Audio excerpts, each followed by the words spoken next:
السلام عليكم ورحمة الله والسلام على كاع لي سيبورتور تاع ليكيب ناسيونال في جميع أنحاء العالم.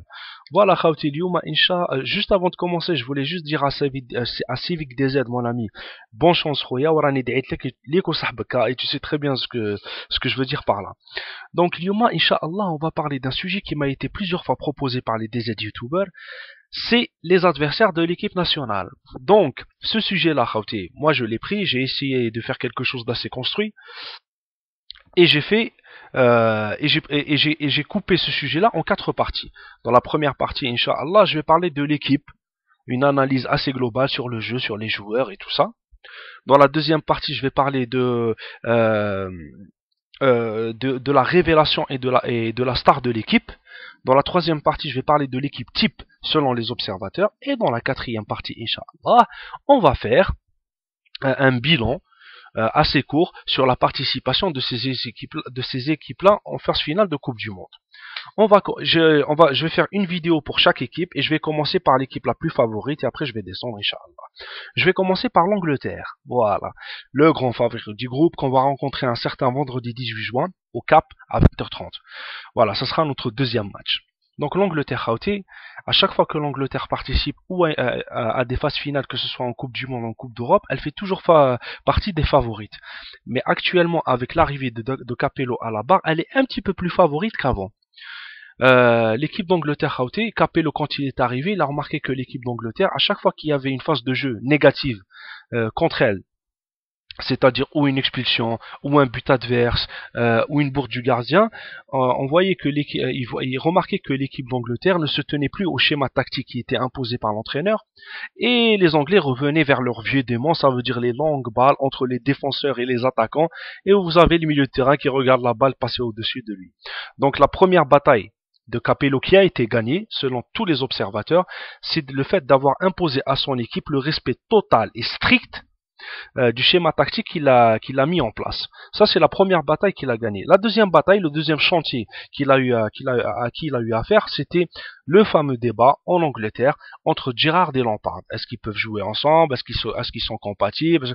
Ils sont même presque arrivés à dire que ces deux joueurs-là ne pouvaient pas jouer ensemble. Avec le génie tactique et le génie technique de l'entraîneur Capello, il a pu y remédier. C'est-à-dire, qu'est-ce qu'il a fait? Il a pris Lampard, il l'a mis comme milieu axial, et dans le couloir gauche, il y avait Gerrard, et il a mis Gerrard. Et ce qui se passe, c'est que des fois, ils permutaient entre eux. Et il a trouvé la solution, l'alchimie entre ces deux joueurs-là. Donc, on a un milieu qui est en losange, on a un Lampard qui est ici, on a un Gerrard qui est là, et on a le joueur Barry de Manchester City en milieu défensif. Vous allez me dire, et le côté droit?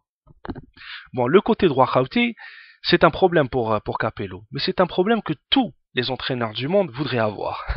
C'est-à-dire qu'il a 4 très très bons joueurs Khawti qui peuvent postuler à ce poste-là.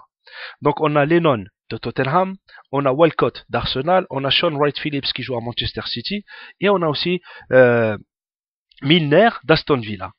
Mais d'après les indiscrétions, d'après ce qu'on est en train de lire à droite et à gauche, c'est le joueur de Tottenham qui est en train de faire une très bonne saison, Lennon, qui pourrait prendre le côté droit de l'équipe d'Angleterre. Mais je vais y revenir, Inch'Allah. Maintenant, passons à l'attaque. Ouais. L'attaque, bien sûr, premièrement, commençons par la star des stars de cette équipe, qui est Rooney. Voilà. Donc, Rooney, le titulaire indiscutable. Le joueur, à part blessure, sera, comme tout le monde le sait, le titulaire de l'équipe à ce poste-là. Le problème qui se pose à Capello, c'est quel est le joueur qui doit accompagner Rooney dans ses phases offensives. Donc il a le choix entre deux formes de joueurs, ou c'est des tours de contrôle, ça veut dire c'est des grands joueurs comme Peter Crouch qui joue à Tottenham, ou comme Carlton Cole qui joue à West Ham, ou comme Emile Eskay qui joue à Aston Villa, ou des joueurs beaucoup plus vifs et beaucoup plus techniques comme Jermaine Defoe qui joue à Tottenham, et comme Darren Bent qui joue à Sunderland. Et d'après ce qu'on lit, d'après ce qu'on dit, c'est Jermaine Defoe qui devrait jouer aux côtés de Wayne Rooney. Capello n'a pas envie de mettre une tour de contrôle titulaire dès le début. Il n'a pas envie que son équipe, au moindre petit problème, revienne vers son vieux jeu. On en a parlé tout à l'heure. Maintenant, on va aller vers le point faible de cette équipe-là. Le point faible de cette équipe-là, c'est les gardiens de but. On a 3 gardiens, c'est Foster, Green et James. Bon, celui qui est pressenti, c'est Green, mais ces 3 gardiens-là se rejoignent sur une seule chose. Ce sont des gardiens qui sont très moyens. Voilà, ils sont même connus pour des bourdes dans le championnat avec leur club. Donc voilà, le point faible de l'équipe d'Angleterre. Et les Fennecs pour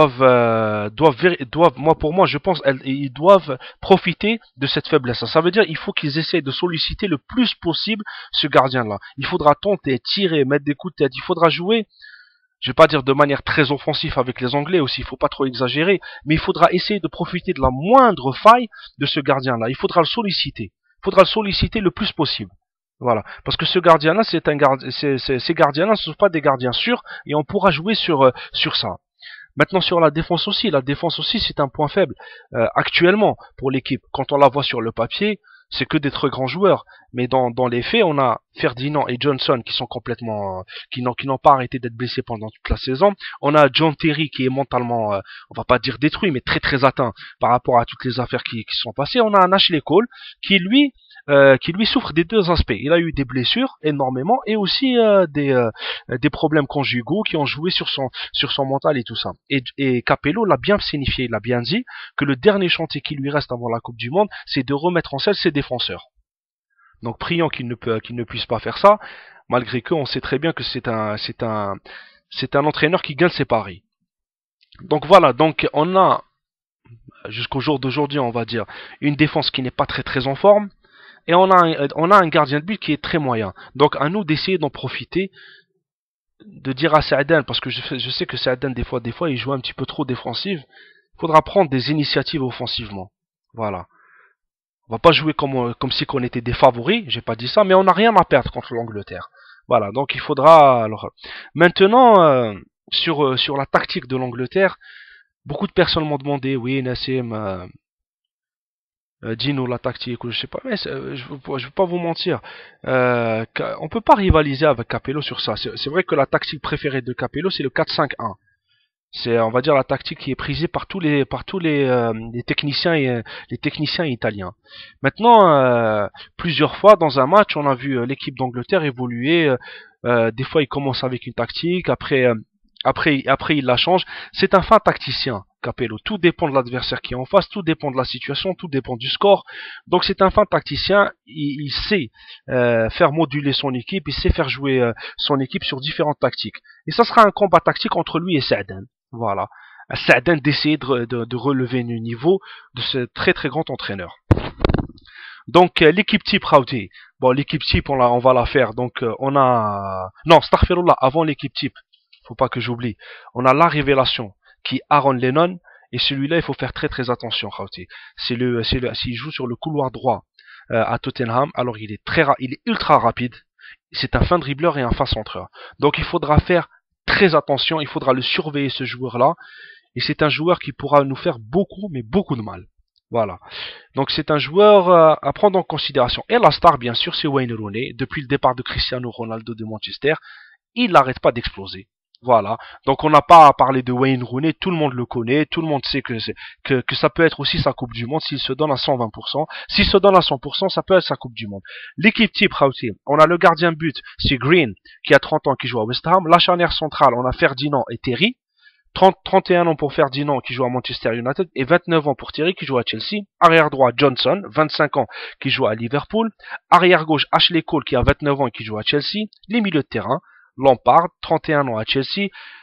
Gerrard, 29 ans qui joue à Liverpool. Barry, 29 ans qui joue à Manchester City. Lennon qui a 22 ans et qui joue à Tottenham. Et les attaquants, on a Wayne Rooney, 24 ans à Manchester United.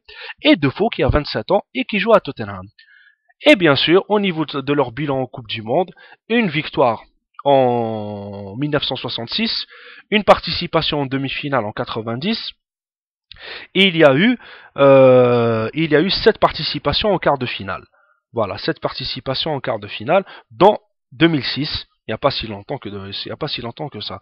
Donc 12 participations à la Coupe du Monde, 55 matchs joués, 25 victoires, 17 nuls, 13 défaites, 74 buts marqués pour 47 buts encaissés. Donc voilà, donc cette équipe-là, il faudra vraiment la prendre en considération. Bien sûr, ça on le sait.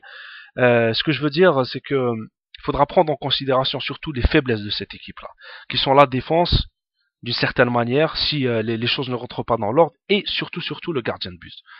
Donc il faudra tenter, on n'a rien à perdre contre l'Angleterre. Là, il faudra tenter, il faudra jouer, et puis peut-être on profitera de la faiblesse de leur gardien. Voilà, Khawti, barakallahu fikum, je pense que j'ai fait le tour.